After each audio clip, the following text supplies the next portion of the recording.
君の輝きを待ってる大地を踏みしめて君は目覚めてゆく天使の微笑みで連れ出して始まりはいつでも遅くないさ何度でも立ち上がれ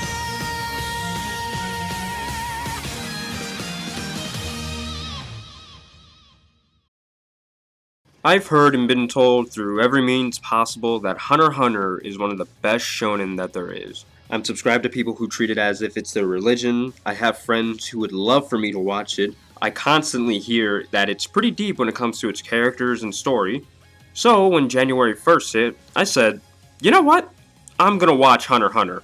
I want to get into it. And after 126 days, finishing the final episode on the perfect day possible on May 5th, I finished Hunter x Hunter.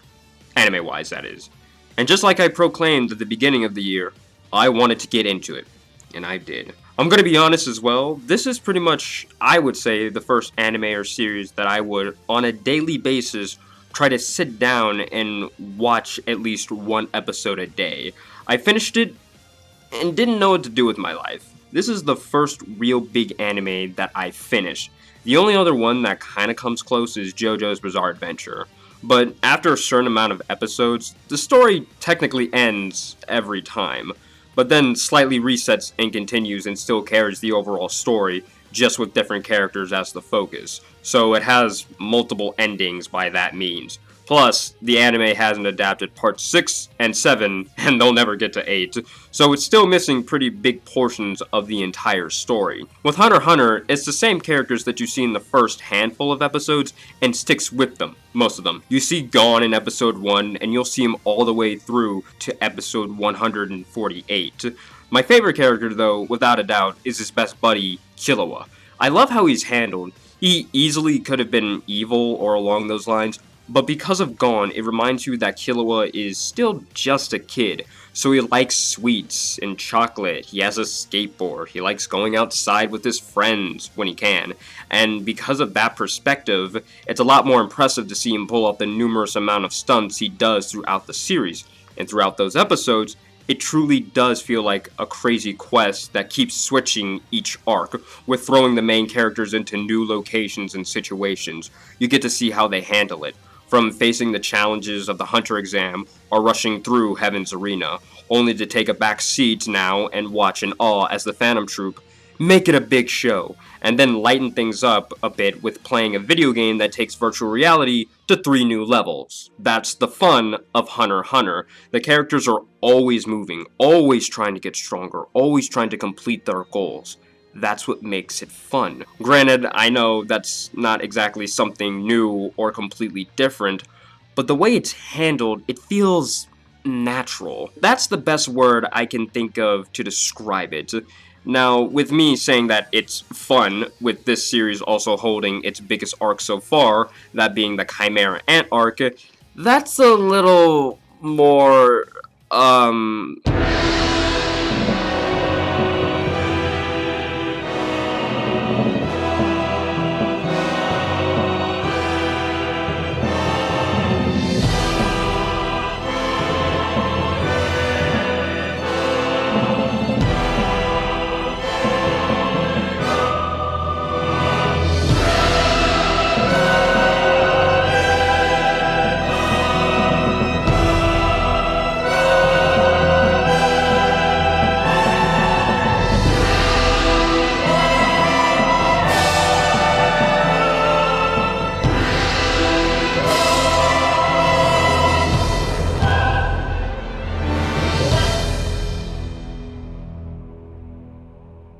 intense, to say the least, but it still had a general sensation of being natural. And going off of that word, it plays into what I think makes Hunter x Hunter a pleasure to watch, that being the characters.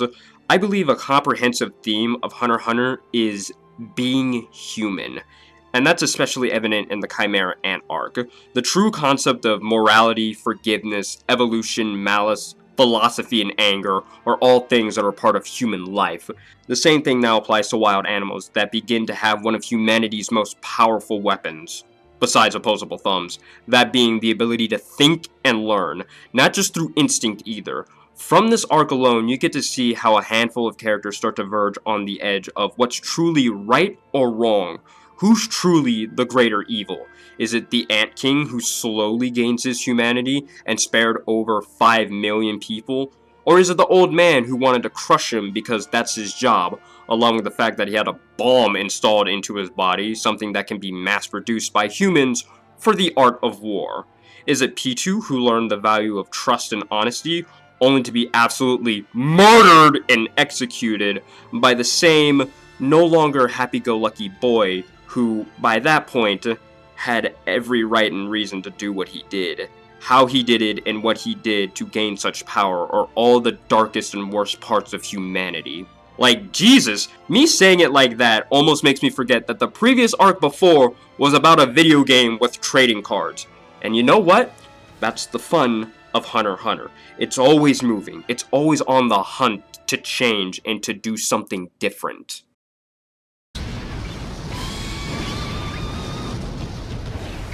The result was an exchange of more than 1,000 punches, causing sparks that showered them like fountains.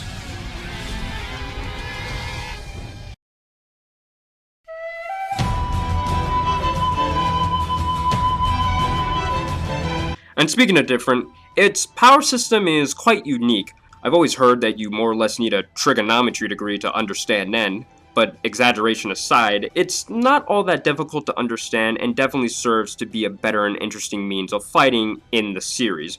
Compared to Dragon Ball Z, Naruto, and even One Piece after a certain point, the fights kinda just come down to who can punch harder or make the bigger energy blast.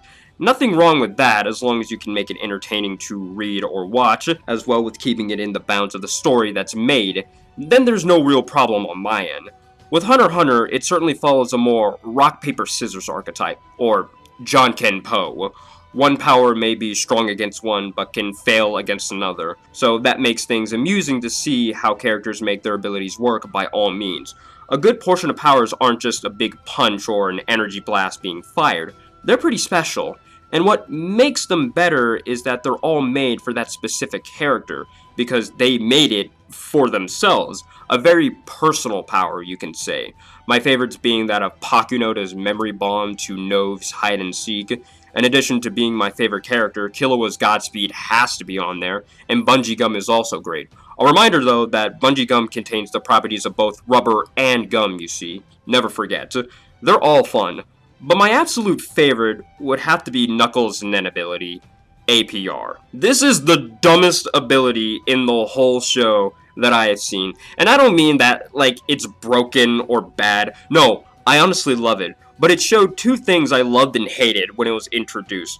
The very basic way of explaining this power is that when Knuckle hits you and activates the power, you now have a limit of how much Nen you can use. Reach the limit, and you won't be able to use Nen again for 30 days. Sounds pretty good. But when he's explaining it for the first time, he talks about it for like the whole episode. It's so stupid. But I love how in-depth it also goes.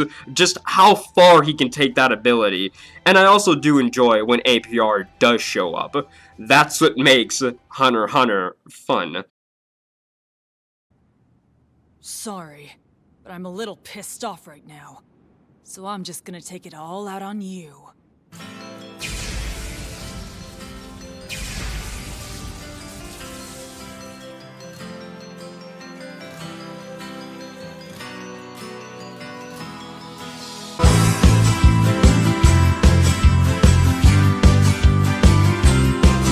Now, that's just from the anime alone. I know I have about 40 to 50 chapters to catch up with the manga. And speaking of the manga, I'll be straightforward and say that the prime reason I really wanted to get into this series is because of one particular fight in the manga that is yet to be animated, that being the oh-so-famous Hisoka versus Chrollo. I've heard nothing but praise when it comes to this showdown that's been hyped in and out of universe. And from my viewpoint, this is how things went. I'm subscribed to a YouTuber whose content I really enjoy, and as much as he makes Dragon Ball Z and Naruto videos, he has an unbridled love for Hunter x Hunter. He makes a video on his favorite fights in the series and easily says that Hisoka and Chrollo's fight is not just the best in the series, but one of the best in all of Shonen. Okay, must be pretty good. He usually knows what he's talking about. But then it got brought to a higher degree. A good friend of mine, Ermi, hello Ermi, who's super glad that I got into Hunter x Hunter, one of his favorites. And the thing is, he consumes almost anything anime and manga. He's seen and read over possibly 100 fights by this point.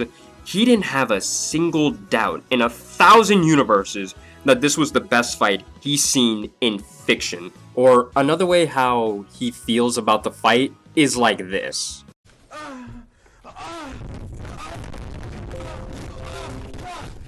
If I'm gonna be feeling that by the time I close this book, then it must be good!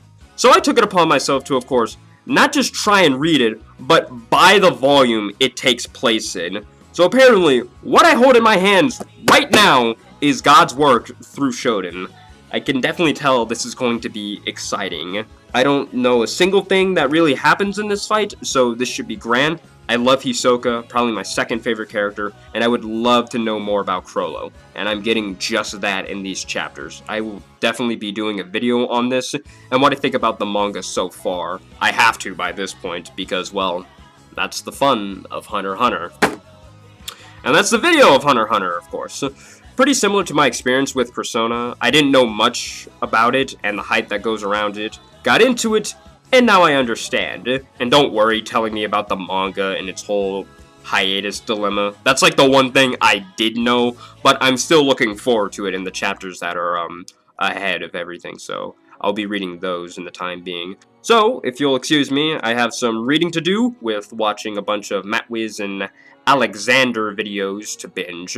So let me know what you guys think in the comments below. You know what to do with all the links that I provide. Stay safe out there. Thank you for watching. That's greatly appreciated, of course. Have a great day, have a great night, and everything else you know what to do. Bye.